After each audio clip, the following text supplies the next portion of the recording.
یقین کے حوالے سے آپ نے سوال پوچھا کہ سلوک کی منازل اور مقامات میں سے اس کا مقام کیا ہے؟ صوفیہ کے ایک طبقے کے نزدیک مقامات میں سب سے پہلا مقام معرفت حق ہے، بعد ازاں یقین، پھر تصدیق، پھر اخلاص، پھر شہادت اور پھر بندگی کا ہوتا ہے، اور ایمان ان سب چیزوں کو اپنے اندر سمو لیتا ہے۔ اور جب تک معرفت حق حاصل نہ ہو تب تک انسان یقین کی منزل کو نہیں پہنچ سکتا۔ اب یقین کی شرائط اور معرفت کی شرائط اور علامات کیا ہیں، اور اس کو کیسے ہمیں احساس ہوگا کہ ہماری حالت یقین کی حالت ہے؟ جب تک ہم اللہ کی مخلوق کی طرف اپنی توجہات رکھیں گے اور اس سے امیدیں رکھیں گے اور اس کو ہی اپنا مسبب سمجھیں گے، مسبب سے زیادہ اسباب پہ توجہ کریں گے، تو یہ سمجھ لینا چاہیے کہ ہم اللہ پہ یقین کی حالت سے بہت دور جا چکے ہیں۔ جس وقت بندہ اپنے اللہ پہ یقین کرتا ہے، ہر حالت میں اس کی طرف متوجہ رہتا ہے، اس سے امداد طلب کرتا ہے، اور اپنی قلبی کیفیت میں غیریت کے خیال اور گمان کو اپنے قریب نہیں آنے دیتا، یہ حالت یقین کی حالت ہے۔ اور مخلوق میں گم ہونا اور مخلوق سے امداد اور خواہشات کے پورے کرنے کے لیے ان کی طرف توجہ کرنا، یہ یقین سے دوری کی علامت ہے۔ صوفیہ نے جتنے بھی مراتب طے کیے اس میں سب سے اہم چیز تقوی ہے۔ بنیادی طور پہ تقوی اللہ کی منع کی ہوئی چیزوں سے ہٹ جانے کا نام ہے، اور اس ہٹ جانے کا اس وقت پتہ چلتا ہے جب انسان نفس کی مخالفت کرتا ہے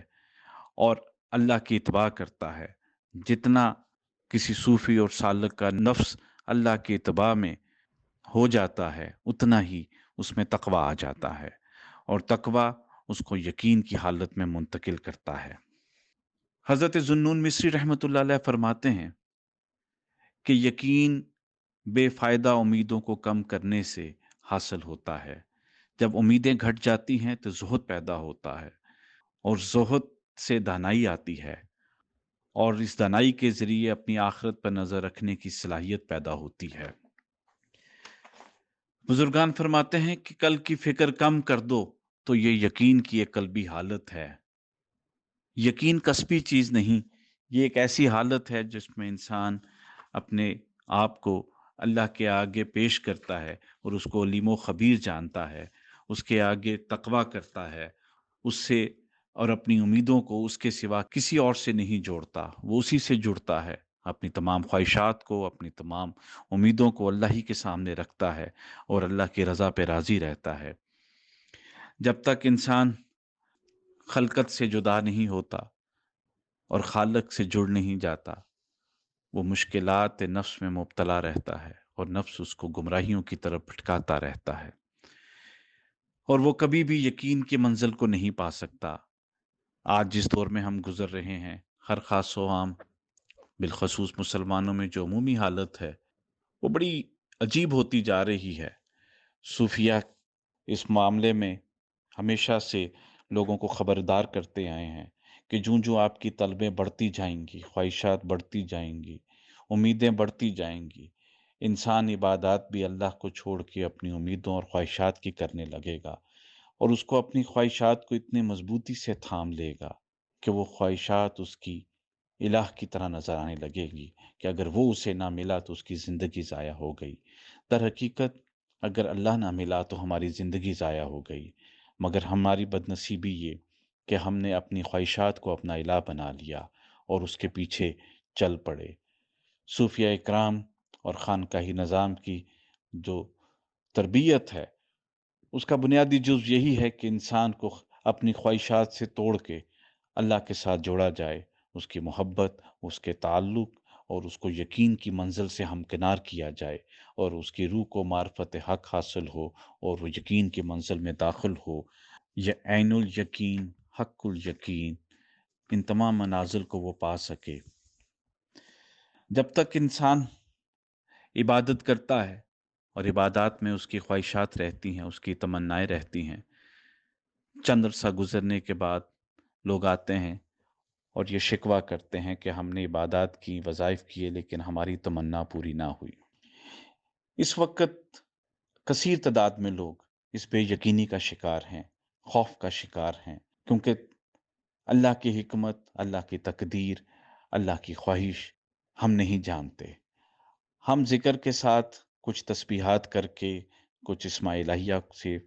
پکار کے، کچھ نوافل پڑھ کے ہم تقدیر کو اپنی مرضی کے تابع کرنا چاہتے ہیں۔ یہ چیز ہمیں نہ صرف خدا کی بندگی سے دور لے جاتی ہے، بلکہ معرفت الہیہ، نعمت یقین، دولت ایمان، ان تمام چیزوں سے ہم بہت دور چلے جاتے ہیں۔ اور اس ہماری بندگی میں جو چیز سب سے زیادہ نقصان اٹھاتی ہے وہ ہمارا اخلاص ہے۔ ہمارا اخلاص جو اللہ کے ساتھ ہونا چاہیے، خواہشات کے بغیر اس کی عبادت کا کرنا، خواہشات کے بغیر اس کو طلب کرنا، اس کو سجدہ اس طرح سے کرنا اور اس یقین سے کرنا کہ بے شک تو ہے ہی عبادت کے لائق، تیری ہی ایسی شان ہے کہ جسے ہم مقصود، معبود اور موجود سمجھیں، تیرے علاوہ کسی کی طرف ہمارا نہ دھیان ہو، نہ گمان ہو، نہ ہماری توجہات ہوں۔ اس ذات سے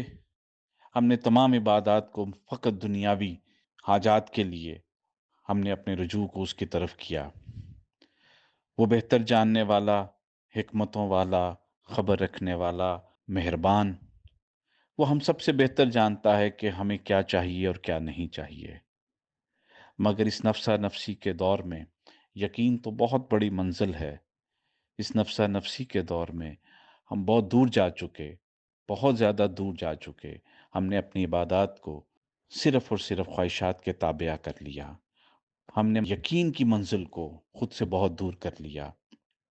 ہم صرف یہ چاہتے ہیں، ہم صرف یہ سمجھتے ہیں، ہم صرف یہ تمنا کرتے ہیں کہ ہم اسی خدا کی عبادت کریں گے جو ہماری تمنائیں پوری کرتا ہے، جبکہ بندگی کا سلیقہ اس سے بالکل مختلف ہے، بالکل الٹ ہے۔ ہم نے اس کی رضا پہ جانا ہے، ہم نے اس کے احکامات کی تعمیل کرنی ہے، ہم نے اس کی رضا پہ چلنا ہے، اس کی خواہشات اور اس کی بنائی ہوئی لکھی ہوئی تقدیر پر ہم نے اتباع کرنا ہے۔ لیکن اس وقت ہماری حالت یہ ہے کہ ہم چھوٹی چھوٹی باتوں سے عوام الناس خائف ہے، خوف زدہ ہے، اور اگر اس کی کوئی خواہش پوری نہ ہو تو اس کا ایمان ڈول جاتا ہے۔ یقین تو بڑی دور کی بات ہے، معرفت تو بڑی دور کی بات ہے۔ اگر ہماری چھوٹی سی خواہش پوری نہ ہو تو ہم اپنے سجدوں کو بھی کوستے ہیں، نمازوں کو بھی کوستے ہیں، اور اپنی تسبیحات کو بھی، کہ کیا فائدہ ہمیں حاصل ہوا ان تسبیحات سے جب ہمیں ہماری خواہش کے مطابق نہیں ملا۔ حضرت عبداللہ بن مسعود رضی اللہ تعالیٰ عنہ سے ایک حدیث مروی ہے کہ نبی کریم صلی اللہ علیہ وآلہ وسلم نے فرمایا، کسی کو راضی کرنے کے لیے اللہ کو ناراض نہ کرو، اللہ کے فضل پر حمد کی بجائے اور کسی کی حمد و تعریف نہ کرو، اور اس چیز پر کسی کی مذمت نہ کرو جو تمہیں اللہ نے نہیں دی، کیونکہ کسی حریص کی حرص اللہ کے رزق کو تم تک نہیں پہنچاتی،